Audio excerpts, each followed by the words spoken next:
Hello everyone, this is Seema Sharma once again. मेरे channel पे आपका वेलकम है। नेक्स्ट वीडियो और आ गया है। देखिए, हमने लास्ट वीडियो में बैंकिंग सर्विसेज के बारे में स्टडी की थी। बैंक्स के क्या फंक्शन होते हैं, ठीक है ना, बैंक कौन कौन सी सर्विसेज प्रोवाइड करवाता है, इन सब के बारे में स्टडी हमने लास्ट वीडियो में की थी। तो आज हमारा जो टॉपिक है बिल्कुल नया टॉपिक, ई बैंकिंग मीन इलेक्ट्रॉनिक बैंकिंग। आप सब जानते होंगे क्योंकि ई शॉपिंग तो सब करते हैं। कोई भी बच्चा ऐसा नहीं है जो आजकल ई शॉपिंग नहीं करता। और ई शॉपिंग के लिए मोस्ट ऑफ पेमेंट मोड कौन सा यूज़ होता है?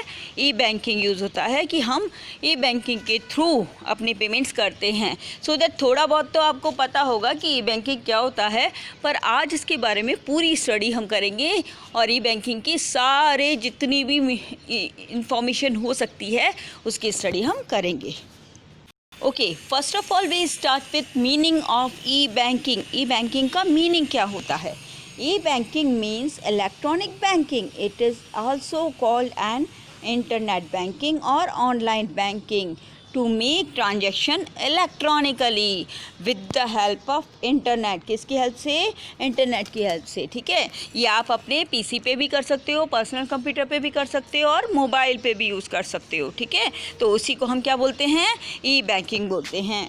Internet banking uses the internet as a delivery channel to conduct banking activities. यानी अगर बैंक की एक्टिविटीज़ को इंटरनेट के थ्रू किया जाए complete, that is called E banking. यानी इंटरनेट पे बैंकिंग की फैसिलिटीज़ प्रोवाइड करवाना is called E banking. An internet banking customers access his or her account from a browser software that runs internet banking program on the bank World Wide Web server के through हम अपने banks के through कोई भी banking services ले सकते हैं, use कर सकते हैं। It is a system which allows the user to perform banking activities anywhere any time, कभी भी कहीं भी, वाया द इंटरनेट। किसके थ्रू? इंटरनेट के through. Such as managing savings, checking accounts, applying for loans और paying bills over the internet using a personal computer, mobile, telephone, ठीक है। इनमें से कुछ भी यूज़ करके हम क्या कर सकते हैं? इंटरनेट बैंकिंग की सर्विसेज ले सकते हैं। क्या क्या कर सकते हैं हम अपनी सेविंग्स चेक कर सकते हैं, हम अपने अकाउंट्स को चेक कर सकते हैं कि कितने पेमेंट्स हुए हैं, हम लोन के लिए अप्लाई कर सकते हैं, या फिर हम बिल पेमेंट का इंस्ट्रक्शन या इंफॉर्मेशन चेक कर सकते हैं। तो ये सब सर्विसेज हमें किस पे मिलेगी? इंटरनेट पे मिलेगी। और जब ये बैंकिंग सर्विसेज हमें इंटरनेट पे मिले तो उसको हम क्या बोलेंगे? ई बैंकिंग, इलेक्ट्रॉनिक बैंकिंग। अब हम स्टडी करेंगे कि ई बैंकिंग के भी कौन कौन से ऐसे सिस्टम होते हैं जिनको यूज़ करके हम इलेक्ट्रॉनिकली बैंकिंग सर्विसेज प्रोवाइड कर सकते हैं, बैंकिंग सर्विसेज को यूज़ कर सकते हैं। तो फर्स्ट देखिए, फर्स्ट आपका टॉपिक है इलेक्ट्रॉनिक फ़ंड ट्रांसफ़र, ओके, जिसको हम शॉर्ट में क्या बोलते हैं? EFT। याद रखिएगा क्या बोलते हैं शॉर्ट में? EFT, क्योंकि आपको आ सकता है EFT लिखा हुआ। Under this system a bank transfer wages salaries directly from the companies account to the accounts of the employees of the company. यानी कंपनी के अकाउंट से डायरेक्ट एम्प्लॉय के अकाउंट में सैलरीज या वेजेस ट्रांसफ़र करने के लिए इस सिस्टम को, EFT को यूज़ किया जाता है। ATM नेक्स्ट है, ATM automatic teller machine, okay, सब जानते हैं क्या होता है। It refers to an electronic terminal that allows people with plastic card to perform simple banking transaction like withdrawal of cash 24/7, यानी 24 घंटे 7 दिन, बिना कोई संडे हॉलीडे कुछ नहीं, without any help of human teller. किसी भी ह्यूमन बीइंग की रिक्वायरमेंट भी नहीं है और हम ऑटोमेटिक टेलर मशीन के थ्रू कहीं से भी अपनी मनी विड्रॉ कर सकते हैं with the help of a plastic card, okay. This is called ATM automatic teller machine, okay. Next देखिए, नेक्स्ट देखिए डेबिट कार्ड इशू करता है बैंक, ठीक है, और डेबिट कार्ड के थ्रू भी हम क्या कर सकते हैं, पेमेंट कर सकते हैं। Debit card it refers to a plastic card that allows the bank to take money from the customers account and transfer to the sellers account. और अगर हम कुछ भी परचेज करते हैं तो हम अपने डेबिट कार्ड से पेमेंट कर सकते हैं। डेबिट कार्ड को स्वाइप करने के बाद सेलर के अकाउंट में आपके अकाउंट से पेमेंट ट्रांसफ़र हो जाता है। तो ये डेबिट कार्ड की फैसिलिटी कौन प्रोवाइड करता है, बैंक करता है, और ये किसके थ्रू होती है, ई बैंकिंग के थ्रू होती है। नेक्स्ट देखिए credit card it refers to a plastic card that allows the customer to buy now और and pay back the loaned amount to the bank at the future date. Okay, credit card और debit card दोनों एक जैसे लगते हैं, पर इनमें difference क्या है। देखिए डेबिट कार्ड में तो क्या होता है कि आपके अकाउंट में जितना अमाउंट डिपॉजिटेड है उतने अमाउंट तक की आप परचेजिंग कर सकते हैं, पेमेंट्स कर सकते हैं, that is called debit card. वो क्या होता है, डेबिट कार्ड होता है। पर क्रेडिट कार्ड वो होता है जिसमें एक लिमिटेड अमाउंट तक, एक पर्टिकुलर लिमिटेड अमाउंट जो बैंक इंस्ट्रक्ट करता है, जो बैंक डिसाइड करता है, उस लिमिटेड अमाउंट तक आप अपने अकाउंट में डिपॉजिट किए हुए अमाउंट से बाहर जाकर परचेजिंग कर सकते हैं या पेमेंट कर सकते हैं, तो उसको बोलते हैं क्रेडिट कार्ड। दोनों ही प्लास्टिक कार्ड होते हैं, दोनों को ही हम परचेजिंग में, बाइंग में यूज़ कर सकते हैं, इलेक्ट्रॉनिक पेमेंट के लिए यूज़ कर सकते हैं। बस डिफरेंसेस ये है कि डेबिट कार्ड में हम अपने अकाउंट में जितना अमाउंट है उतनी तक की लिमिट की परचेजिंग या बाइंग कर सकते हैं, पेमेंट्स कर सकते हैं। बट क्रेडिट कार्ड में एक लिमिट जो बैंक डिसाइड करता है, आपके अकाउंट में डिपॉजिट किए हुए अमाउंट से ज़्यादा उस लिमिट तक आप अपने पेमेंट्स कर सकते हैं या परचेजिंग कर सकते हैं, ठीक है। तो उसको बोलते हैं डेबिट कार्ड और क्रेडिट कार्ड। डिफरेंसेस समझ आ गए होंगे आपको। अगर आपको अभी भी कोई डाउट है तो प्लीज़ कमेंट करिएगा कि डेबिट कार्ड और क्रेडिट कार्ड में क्या डिफरेंसेस होते हैं। नेक्स्ट देखिए ऑनलाइन बैंकिंग कर सकते हैं हम क्या, under this system when the consumer give instruction on his computer, the bank computer transfer money from the customer's account to the biller's account। Okay, जैसे हमने अपनी इलेक्ट्रिसिटी बिल पेमेंट के ऑर्डर कर रखे हैं, या हमने वाटर सप्लाई जो है उसके बिल के लिए ऑर्डर कर रखे हैं, इंश्योरेंस का प्रीमियम पेमेंट के लिए ऑर्डर कर रखे हैं, तो जैसे ही हम अपने कंप्यूटर पे क्लिक करते हैं, बैंक क्या करता है, उसको अकाउंट में, जिसके अकाउंट में ट्रांसफ़र करना है उसके अकाउंट में, बिलर जो है जिसके नाम बिल है उसके अकाउंट में ट्रांसफ़र कर देता है। तो ये फैसिलिटी बैंक प्रोवाइड करवाता है थ्रू द ई बैंकिंग, और ये सिस्टम है जिनकी जो हमें फैसिलिटेट करता है कौन, ई बैंकिंग। चलिए अब देखते हैं बेनिफिट्स ऑफ ई बैंकिंग। क्या फ़ायदे होते हैं ई बैंकिंग के, बहुत सारे फ़ायदे होते हैं। तो एक साथ में आपको कंज्यूमर्स के लिए और बैंक्स के लिए दोनों कंबाइंड बता रही हूँ कि बैंक्स को भी क्या बेनिफिट होते हैं और कंज्यूमर्स को भी क्या बेनिफिट होते हैं, वो हम स्टडी करेंगे आज। देखिए राउंड द क्लॉक यानी 365 डेज़, 24 आवर्स, 7 डेज़, ओके, ये कंटिन्यू वर्क करता है। इसमें नाइट और डे की कोई लिमिट नहीं है, ओके। तो आप पूरे जब भी चाहें अपना पेमेंट कर सकते हैं या बैंकिंग सर्विसेज ले सकते हैं, यूज़ कर सकते हैं। इससे बैंक को क्या फ़ायदा है, बैंक भी 24 आवर अपनी फैसिलिटी देता है और बैंक भी कस्टमर तक 24 आवर 365 डेज़ पहुंच सकता है। तो बैंक को भी ये फैसिलिटेट करता है, बैंक के लिए भी बेनिफिशियल है और कंज्यूमर के लिए भी बेनिफिशियल है, क्योंकि इंटरनेट बैंकिंग के थ्रू कंज्यूमर और बैंक दोनों सर्विसेज को कभी भी यूज़ कर सकते हैं। नेक्स्ट देखिए कन्वीनियंस, ईजी है, बहुत ईजी है। कैसे, customers can make transaction anywhere any time, कभी भी और कहीं भी। आपको ये टेंशन नहीं कि रात के 1 बजे है, मुझे अचानक याद आया मुझे बिल पेमेंट करना है, हाँ आप कर सकते हैं, कोई टेंशन वाली बात नहीं है। Whether from home, office, travelling, even आप ट्रैवलिंग के टाइम पे भी पेमेंट कर सकते हैं, ट्रैवलिंग के टाइम भी बैंकिंग को सर्विसेज को यूज़ कर सकते हैं। थ्रू पर्सनल कंप्यूटर और mobile phone with internet facility, आप अपने पर्सनल कंप्यूटर यानी पीसी से या फिर अपने मोबाइल फ़ोन से भी इसकी फैसिलिटी ले सकते हैं, यूज़ कर सकते हैं। तो कन्वीनियंस है ना, इजी है, किसके लिए, कस्टमर्स के लिए। नेक्स्ट देखिए फाइनेंशियल डिसिप्लिन, फाइनेंशियल डिसिप्लिन बना रहता है। कैसे, क्योंकि सारे के सारे ट्रांजैक्शन हैं वो इलेक्ट्रॉनिकली रिकॉर्ड हो रहे हैं, कोई भी चीट का चांसेस या मिस हैंडलिंग का चांसेस यहाँ पर नहीं होगा। तो फाइनेंशियल डिसिप्लिन बना रहेगा और सब कुछ प्रॉपर्ली रिकॉर्ड होगा।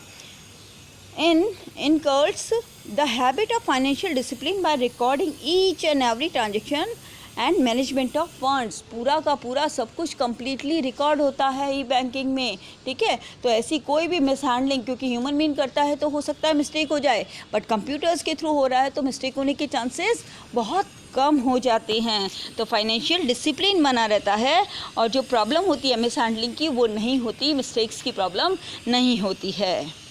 चलिए नेक्स्ट देखिए, ग्रेटर कस्टमर सेटिस्फैक्शन, कस्टमर को और ज़्यादा सेटिस्फेक्शन मिलता है। कैसे? Customers can make unlimited transaction over the internet, they feel electronic transaction are safest transactions as there is no any other person required except the user, user के अलावा कोई और नहीं होता है और वो अपने अकाउंट की डिटेल उनको किसी के साथ शेयर नहीं करनी पड़ती, ठीक है। यहाँ पर अकाउंट से डिटेल निकालने के चांसेस भी नहीं होते हैं और वो जो कस्टमर है वो इजीली अपनी जितनी भी ऑपरेशंस हैं जो उसको बैंक से करने हैं, जो भी सर्विसेज उसे यूज़ करनी है वो इजीली यूज़ कर सकता है। तो कस्टमर्स को और ज़्यादा सेटिस्फाइड करता है और ज़्यादा उसको सेटिस्फेक्शन देता है। This is the benefit of for bank के लिए बेनिफिट है कि वो कस्टमर्स को और ज़्यादा सेटिस्फेक्शन देते हैं और कस्टमर के लिए तो है ही कि वो क्या होता है, सर्विसेज से सेटिस्फाइड होता है और वो आराम से अपने घर पर बैठकर या अकेले में कभी भी ये ट्रांजैक्शन कर सकता है। नेक्स्ट देखिए, सीक्रेसी, इन्फॉर्मेशन बिल्कुल सीक्रेट रहती है, ठीक है। Information can be kept secretly with the help of user ID and password. क्या होता है इसमें? एक यूज़र आईडी होता है और पासवर्ड होता है जो किसको पता होता है, सिर्फ यूज़र को पता होता है। तो इन्फॉर्मेशन लीक होने के चांसेस भी नहीं होते हैं। चलिए नेक्स्ट देखिए, saves time and energy, time और एनर्जी दोनों को बचाता है, ठीक है। क्योंकि इंटरनेट पे जब हम कोई भी ट्रांजेक्शन करते हैं, पेमेंट करते हैं तो जस्ट एक क्लिक से तुरंत पेमेंट हो जाता है। A lot of time can be save, the customer need not to visit the bank जाने की कोई रिक्वायरमेंट नहीं है, तो इससे आपका टाइम सेव होता है। आपको बैंक जाने में, ब्रांच जाने में बहुत ज़्यादा टाइम लग जाए तो यहाँ पर इसकी रिक्वायरमेंट नहीं होती है। They can perform almost all function at their own from anywhere, कहीं से भी कभी भी वो यूज़ कर सकता है बैंकिंग सर्विसेज को, इससे उसकी एनर्जी और टाइम दोनों बचते हैं। नेक्स्ट देखिए, अकाउंट रिलेटेड ऑपरेशंस, और बहुत सारे अकाउंट रिलेटेड ऑपरेशंस भी वो इजीली कर सकता है, like online balance inquiry, balance check करने का काम, व्यू ट्रांजेक्शन कि कौन कौन से ट्रांजेक्शन कौन से किस मंथ में हुए हैं, किस यूज़र के लिए हुए हैं, किस पर्सन के लिए हुए हैं, उनको चेक कर सकता है। स्टेटमेंट ऑफ अकाउंट ले सकता है फॉर गिवन पीरियड की, इस टाइम पीरियड में हम मेरे बैंक में क्या क्या ट्रांजेक्शन हुए, कितने हुए, किसके नाम से हुए, तो उसका स्टेटमेंट भी वो इजीली चेक कर सकता है। Range of check numbers and amount, check कौन कितने इशू हुए, किस किस नाम से इशू हुए, ये भी चेक कर सकता है। चेक की स्टेटस की इंक्वायरी कर सकता है, क्लियरिंग इंस्ट्रूमेंट इंक्वायरी कर सकता है और पेमेंट को अगर वो स्टॉप करना चाहता है चेक्स के थ्रू तो वो भी ऑनलाइन इंस्ट्रक्शन, बैंक को ऑनलाइन इंस्ट्रक्शन देके तुरंत रोक सकता है, ठीक है, स्टॉप कर सकता है। अगर कोई केस में उसको गड़बड़ लग रही है और उसे पेमेंट नहीं करना है तो वो चेक से पेमेंट को तुरंत ऑनलाइन ऑर्डर के थ्रू रोक भी सकता है। नेक्स्ट देखिए, फंड ट्रांसफ़र ऑपरेशन, फंड को ट्रांसफ़र करने के operation, like fund transfer to own account, खुद के अकाउंट में ट्रांसफ़र करवाना, fund transfer to other account, किसी और के अकाउंट में ट्रांसफ़र करवाना, within same branch of the bank, किसी अपने ब्रांच की, अपने जो आप जिस बैंक की जिस ब्रांच में आपका अकाउंट है आप उसके किसी भी ब्रांच में अपने अकाउंट से अपने दूसरे के अकाउंट में ट्रांसफ़र करवा सकते हैं इजीली मनी को, ठीक है। पेमेंट, आप पेमेंट भी करवा सकते हैं, like payment can be made for various kinds of bill, बहुत सारे टाइप के बिल के पेमेंट भी इजीली हो सकते हैं। ये कस्टमर्स के लिए बेनिफिशियल है क्योंकि कस्टमर घर बैठे इजीली अपने बिल्स के पेमेंट का ऑर्डर बैंक को दे सकता है। Mails, customers can send mails for clarifications, queries on internet banking, अगर उसको कोई भी प्रॉब्लम होती है तो इंटरनेट बैंकिंग के थ्रू सारे बैंक ईमेलिंग की फैसिलिटी भी प्रोवाइड करवाते हैं और ईमेलिंग के थ्रू कोई भी यूज़र है वो अपनी क्वेरीज, कंप्लेंट्स और प्रॉब्लम्स को मेल करके तुरंत भेज सकता है बैंक को, और बैंक उस पर एक्शन लेता है, तुरंत एक्शन लेता है। ठीक है, तो मेलिंग की फैसिलिटी भी हम ले सकते हैं और ये भी बैंकिंग सर्विसेज प्रोवाइड होती है कस्टमर को। नेक्स्ट देखिए, कस्टमाइज बैंकिंग। कुछ सर्विसेज होती है जो स्पेशल कस्टमर के ऑर्डर के थ्रू ही दी जाती है, जैसे customer can customize various information like change password, password change कर सकता है, add nicknames to their account, अपने अकाउंट में निकनेम्स को ऐड कर सकता है, select primary account in case you have many accounts. ठीक है, अगर आपके पास बहुत सारे अकाउंट्स हैं तो आप मेजर अकाउंट किसको मानते हैं, प्राइमरी अकाउंट किसको मानते हैं, इसके ऑर्डर भी आप दे सकते हो। यानी बहुत सारी कस्टमाइज सर्विसेज भी ई बैंकिंग के थ्रू मिल सकती है कस्टमर्स को। तो ये सारे क्या थे, बेनिफिट्स ऑफ ई बैंकिंग। किसके लिए, कंज्यूमर्स, कस्टमर्स और बैंक के लिए। कस्टमर्स और बैंक दोनों को बहुत सारी सर्विसेज और बेनिफिट्स मिलते हैं किसके, ई बैंकिंग के। ठीक है, तो ई बैंकिंग से बहुत सारे बेनिफिट्स हैं। आप कभी भी कहीं भी पेमेंट कर सकते हैं, सिक्योरिटी रहती है, हर पेमेंट की, हर ट्रांजेक्शन की तुरंत रिकॉर्डिंग होती है, तो कोई चांसेस नहीं है कि कुछ भी मिस हैंडलिंग या चीटिंग आपके साथ हो जाए, ऐसा कोई चांसेस नहीं होता है। तो दोनों ही तरफ से बेनिफिशियल है, बैंक के लिए भी और कस्टमर्स के लिए भी। तो आज हमने क्या स्टडी किया, हमने स्टडी किया ई बैंकिंग। ई बैंकिंग में हमने देखा कि किस किस तरीके की सर्विसेज हमें प्रोवाइड करवा सकते हैं बैंक। हमने देखा कि क्या क्या बेनिफिट्स होते हैं इसके, सारे समझ आ गए होंगे। बेनिफिट्स किस किस के लिए थे, बैंक के लिए भी और कस्टमर्स के लिए भी। ओके, तो दोनों के लिए बेनिफिशियल है, ये सबके लिए बेनिफिशियल है। तो बैंकिंग सर्विसेज में हमने पढ़ा आज ई बैंकिंग। ओके, समझ आया होगा आपको वीडियो। अगर समझ आया तो लाइक कीजिए, शेयर कीजिए। Thank you.